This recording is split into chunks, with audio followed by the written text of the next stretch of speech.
Do Supremo Tribunal Federal. Art. 101. O Supremo Tribunal Federal compõe-se de 11 ministros, escolhidos dentre cidadãos com mais de 35 e menos de 65 anos de idade, de notável saber jurídico e reputação ilibada. Parágrafo único.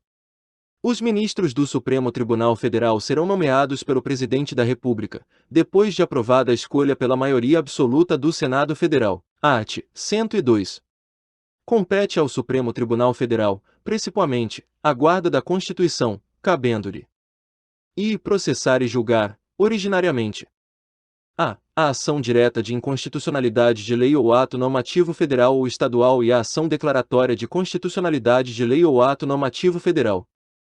B. Nas infrações penais comuns, o Presidente da República, o Vice-Presidente, os membros do Congresso Nacional, seus próprios ministros e o Procurador-Geral da República.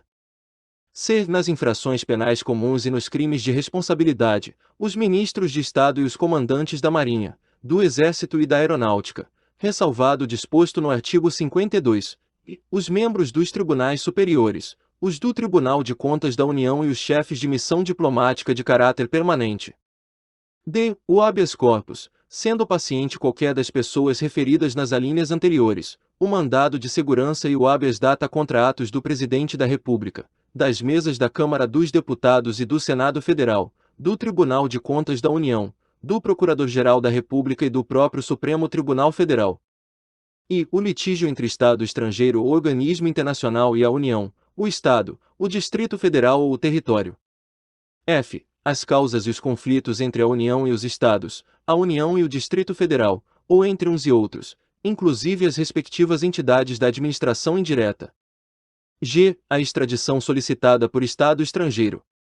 I. O habeas corpus, quando o coator for tribunal superior ou quando o coator ou o paciente for autoridade ou funcionário cujos atos estejam sujeitos diretamente à jurisdição do Supremo Tribunal Federal, ou se trate de crime sujeito à mesma jurisdição em uma única instância. J. A revisão criminal e a ação rescisória de seus julgados.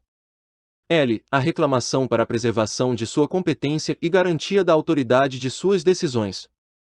M. A execução de sentença nas causas de sua competência originária, facultada a delegação de atribuições para a prática de atos processuais. N. A ação em que todos os membros da magistratura sejam direta ou indiretamente interessados, e aquela em que mais da metade dos membros do tribunal de origem estejam impedidos ou sejam direta ou indiretamente interessados. Os conflitos de competência entre o Superior Tribunal de Justiça e quaisquer tribunais, entre tribunais superiores, ou entre estes e qualquer outro tribunal. P. O pedido de medida cautelar das ações diretas de inconstitucionalidade. Q. O mandado de injunção, quando a elaboração da norma regulamentadora for atribuição do Presidente da República, do Congresso Nacional, da Câmara dos Deputados, do Senado Federal, das mesas de uma dessas casas legislativas, do Tribunal de Contas da União, de um dos tribunais superiores, ou do próprio Supremo Tribunal Federal. R. As ações contra o Conselho Nacional de Justiça e contra o Conselho Nacional do Ministério Público. Segunda, julgar, em recurso ordinário. A. O habeas corpus, o mandado de segurança, o habeas data e o mandado de injunção decididos em única instância pelos tribunais superiores, se denegatória a decisão. B. O crime político. Terceira, julgar, mediante recurso extraordinário, as causas decididas em única ou última instância, quando a decisão recorrida a. Contrariar dispositivo desta Constituição. B. Declarar a inconstitucionalidade de tratado ou lei federal. C. Julgar válida lei ou ato de governo local contestado em face desta Constituição. D. Julgar válida lei local contestada em face de lei federal. Primeiro, a arguição de descumprimento de preceito fundamental, decorrente desta Constituição, será apreciada pelo Supremo Tribunal Federal, na forma da lei. Segundo, as decisões definitivas de mérito, proferidas pelo Supremo Tribunal Federal, nas ações diretas de inconstitucionalidade e nas ações declaratórias de constitucionalidade produzirão eficácia contra todos e efeito vinculante, relativamente aos demais órgãos do Poder Judiciário e à administração pública direta e indireta, nas esferas federal, estadual e municipal. Terceiro, no recurso extraordinário, o recorrente deverá demonstrar a repercussão geral das questões constitucionais discutidas no caso, nos termos da lei, a fim de que o tribunal examine a admissão do recurso, somente podendo recusá-lo pela manifestação de 2/3 de seus membros. Art. 103. Podem propor a ação direta de inconstitucionalidade e a ação declaratória de constitucionalidade. E o Presidente da República. Segunda, a mesa do Senado Federal. Terceira, a mesa da Câmara dos Deputados. Quarta, a mesa de Assembleia Legislativa ou da Câmara Legislativa do Distrito Federal. V. o Governador de Estado ou do Distrito Federal. Sexta, o Procurador-Geral da República. Sétima, o Conselho Federal da Ordem dos Advogados do Brasil. Oitava, partido político com representação no Congresso Nacional. Nona, confederação sindical ou entidade de classe de âmbito nacional. Primeiro, o Procurador-Geral da República deverá ser previamente ouvido nas ações de inconstitucionalidade e em todos os processos de competência do Supremo Tribunal Federal. Segundo, declarada a inconstitucionalidade por omissão de medida para tornar efetiva a norma constitucional, será dada ciência ao poder competente para a adoção das providências necessárias e, em se tratando de órgão administrativo, para fazê-lo em 30 dias. Terceiro, quando o Supremo Tribunal Federal apreciar a inconstitucionalidade, em tese, de norma legal ou ato normativo, citará, previamente, o Advogado-Geral da União, que defenderá o ato ou texto impugnado. Artigo 103-A.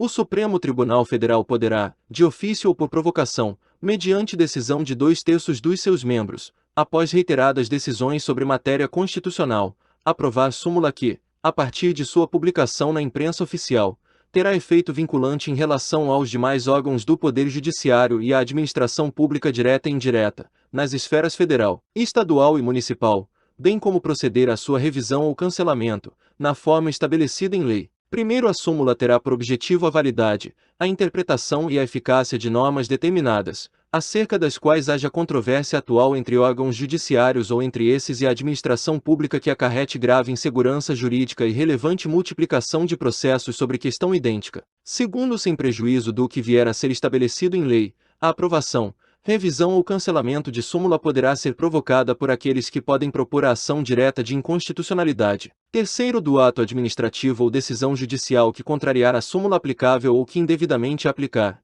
caberá reclamação ao Supremo Tribunal Federal que, julgando-a procedente, anulará o ato administrativo ou cassará a decisão judicial reclamada, e determinará que outra seja proferida com ou sem a aplicação da súmula, conforme o caso. Artigo 103-B. O Conselho Nacional de Justiça compõe-se de 15 membros com mandato de 2 anos, admitida uma recondução, sendo I. o Presidente do Supremo Tribunal Federal. Segunda, um ministro do Superior Tribunal de Justiça, indicado pelo respectivo tribunal. Terceira, um ministro do Tribunal Superior do Trabalho, indicado pelo respectivo tribunal. Quarta, um desembargador de Tribunal de Justiça, indicado pelo Supremo Tribunal Federal. V. um juiz estadual, indicado pelo Supremo Tribunal Federal. Sexta, um juiz de Tribunal Regional Federal, indicado pelo Superior Tribunal de Justiça. Sétima, um juiz federal, indicado pelo Superior Tribunal de Justiça. Oitava, um juiz de Tribunal Regional do Trabalho, indicado pelo Tribunal Superior do Trabalho. Nona, um juiz do trabalho, indicado pelo Tribunal Superior do Trabalho. X. um membro do Ministério Público da União, indicado pelo Procurador-Geral da República. X. um membro do Ministério Público Estadual, escolhido pelo Procurador-Geral da República dentre os nomes indicados pelo órgão competente de cada instituição estadual. 12. Dois advogados, indicados pelo Conselho Federal da Ordem dos Advogados do Brasil. 13. Dois cidadãos, de notável saber jurídico e reputação ilibada, indicados um pela Câmara dos Deputados e outro pelo Senado Federal. Primeiro, o Conselho será presidido pelo Presidente do Supremo Tribunal Federal e, nas suas ausências e impedimentos, pelo Vice-Presidente do Supremo Tribunal Federal. Segundo, os demais membros do Conselho serão nomeados pelo Presidente da República, depois de aprovada a escolha pela maioria absoluta do Senado Federal. Terceiro, não efetuadas, no prazo legal, as indicações previstas neste artigo, caberá a escolha ao Supremo Tribunal Federal. Quarto, compete ao Conselho o controle da atuação administrativa e financeira do Poder Judiciário e do cumprimento dos deveres funcionais dos juízes, cabendo-lhe, além de outras atribuições que lhe forem conferidas pelo Estatuto da Magistratura. E zelar pela autonomia do Poder Judiciário e pelo cumprimento do Estatuto da Magistratura, podendo expedir atos regulamentares, no âmbito de sua competência, ou recomendar providências. Segunda, zelar pela observância do artigo 37 e apreciar, de ofício ou mediante provocação, a legalidade dos atos administrativos praticados por membros ou órgãos do Poder Judiciário, podendo desconstituí-los, revê-los ou fixar prazo para que se adotem as providências necessárias ao exato cumprimento da lei, sem prejuízo da competência do Tribunal de Contas da União. Terceira, receber e conhecer das reclamações contra membros ou órgãos do Poder Judiciário, inclusive contra seus serviços auxiliares, serventias e órgãos prestadores de serviços notariais e de registro que atuem por delegação do poder público ou oficializados, sem prejuízo da competência disciplinar e correicional dos tribunais, podendo avocar processos disciplinares em curso, determinar a remoção ou a disponibilidade e aplicar outras sanções administrativas, assegurada a ampla defesa. Quarta, representar ao Ministério Público, no caso de crime contra a administração pública ou de abuso de autoridade. Rever, de ofício ou mediante provocação, os processos disciplinares de juízes e membros de tribunais julgados há menos de um ano. Sexta, elaborar semestralmente relatório estatístico sobre processos e sentenças prolatadas, por unidade da Federação, nos diferentes órgãos do Poder Judiciário. Sétima, elaborar relatório anual, propondo as providências que julgar necessárias, sobre a situação do Poder Judiciário no país e as atividades do Conselho, o qual deve integrar a mensagem do Presidente do Supremo Tribunal Federal a ser remetida ao Congresso Nacional, por ocasião da abertura da sessão legislativa. Quinto, o ministro do Superior Tribunal de Justiça exercerá a função de ministro corregedor e ficará excluído da distribuição de processos no tribunal, competindo-lhe, além das atribuições que lhe forem conferidas pelo Estatuto da Magistratura, as seguintes: e receber as reclamações e denúncias, de qualquer interessado, relativas aos magistrados e aos serviços judiciários. Segunda, exercer funções executivas do Conselho, de inspeção e de correição geral. Terceira, requisitar e designar magistrados, delegando-lhes atribuições, e requisitar servidores de juízos ou tribunais, inclusive nos Estados, Distrito Federal e territórios. Sexto, junto ao Conselho oficiarão o Procurador-Geral da República e o Presidente do Conselho Federal da Ordem dos Advogados do Brasil. Sétimo, a União, inclusive no Distrito Federal e nos territórios, criará ouvidorias de justiça, competentes para receber reclamações e denúncias de qualquer interessado contra membros ou órgãos do Poder Judiciário, ou contra seus serviços auxiliares, representando diretamente ao Conselho Nacional de Justiça.